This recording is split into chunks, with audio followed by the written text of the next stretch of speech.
来看伫新德市的东门市场，这个市场是新德历史上久的菜市仔，伫日本时代嘛是全台湾上大的市场。不过，这个用过真加压的所在，要变做是暗搓搓治安的死角。为着要活化这个市场，有一群少年人因改造这个空间，来这开新的店。毋但成功改变这个有100年历史的传统市场，阁有人来这开电台节目，是闹热滚滚。今仔日下暉暗时7点半，青春大联盟要带大家做伙来看卖。今日去新店的东门市场，目睭前看到的是5花10色的好料理甲人阵。不过伫8年前，这算是无人敢行入来。我第一次来进来的时候超害怕，因为没有人，然后又昏暗。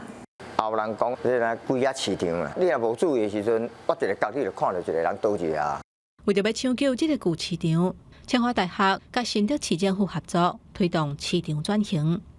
迄当阵咧设这个市场时阵吼，第一个拄着困难就是本来就伫市场内底才会长辈，基本上拢无啥欢迎。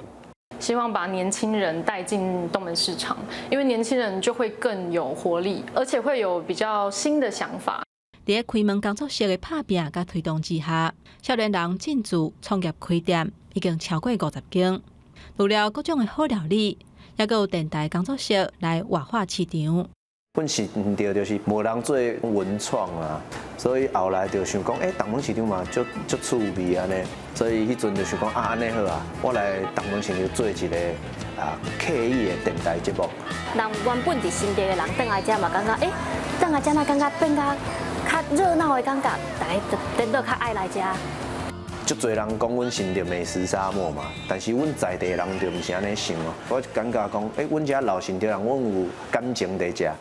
这阵少年头家用少年人的思考，甲对新店的感情，重新甲东门市场这个旧扛棒搁点互倒，互已经衰微真久的旧市场变作是创业的舞台。毋但是为这栋100年的建筑注入新的活力甲灵魂，嘛带领少年人转去甲市场，找出属于新店旧城区独有的气味。记者综合报道。